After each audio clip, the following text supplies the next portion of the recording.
Hi, it's Brad Gilley here with the multi-talented Michael Waltrip. Not only are you a driver, not only are you a team owner, but now you're also a best-selling author. Did you ever think you'd see your name on that list? No, and neither did my ninth grade English teacher, because she happened to be my English teacher in the 10th and 11th grade too, and I struggled to get that that box checked.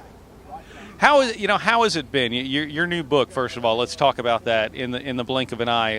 How has that?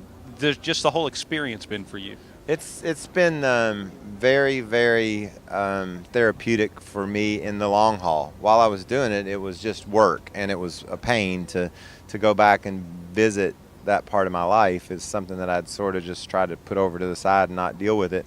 We were a quarter of a mile away from maybe one of the greatest Daytona 500s ever, and I won it, to it becoming the worst ever, and that was obviously real emotional for me, and I didn't handle it all that well, and it was nice to be able to finally plug that DVD in and watch that race. I never had done that, and I saw some things that made me smile, made me happy. Loved going back there and trying to flush out all the negative and anger and emotions I had that were unhealthy, and tried to understand it more clearly and understand that everything happens for a reason, and that's how I'm able to deal with it. And talk about the book in the blink of an eye. Obviously, if you just hear the title, you literally think about that moment in time, like you said, that quarter mile. But for someone who opens this book, what's going to be maybe unexpected for them? Well, it was fun. Martin Truex Jr. just told me that he read it and finished it in like a day, and that he just learned stuff about me he would have never imagined. And so I thought it was important to tell the whole story about how I got to Daytona in 2001, and then where that day sent me since then. That's sort of the way we went about writing the book, and it ain't easy. It's all just life. We struggle. We battle through adversity, and a lot of adversity in it.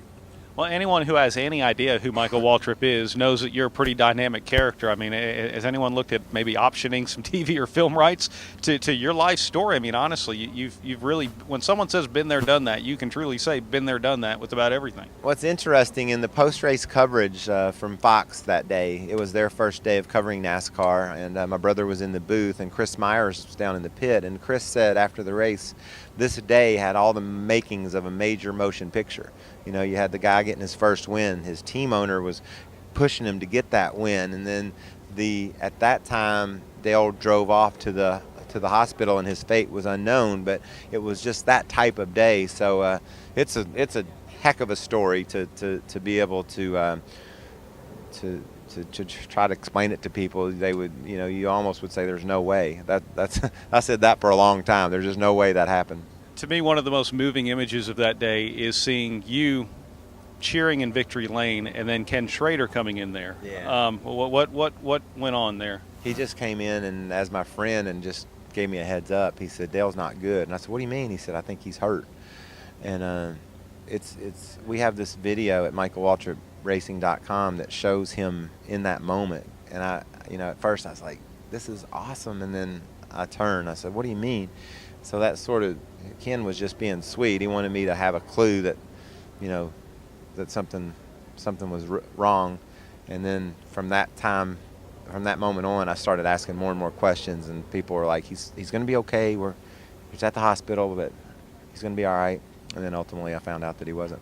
And part of the healing process for a lot of people and fans and everything, another great image from Daytona was you lifting up your then teammate Dale Earnhardt Jr. that July. I mean, talk about a 180 of emotion. Now that was like the best night ever. But when we came to Daytona that July, Dale Jr. and I both had the attitude, this tonight's ours. We're going to take it. And then with 20 laps to go, I think I slid through my stupid pit, and I had to restart 20th or 25th and race all the way up through those people to get to Dale's bumper on the last lap. And I did just that. And I tell you, I was so determined and so focused, and it was like I had Dale with me, and we were gonna go be a part of this story anyway. We wanted to be a part of it. We wanted to be when they threw the checkered at Daytona for the July race after the tragic events of February. We wanted to be there. Well, Michael, from driver to winning driver to Daytona 500 winner to car owner and winning car owner, I mean, the ups and downs of your career have just been incredible, and hopefully we're going to be talking about a whole lot more ups as we look ahead for this year. Well, I've got a cool-looking car for my 25th straight Daytona 500, so I'm really looking forward to 2011 and seeing Rudiman and Truex both race up there toward the front as well.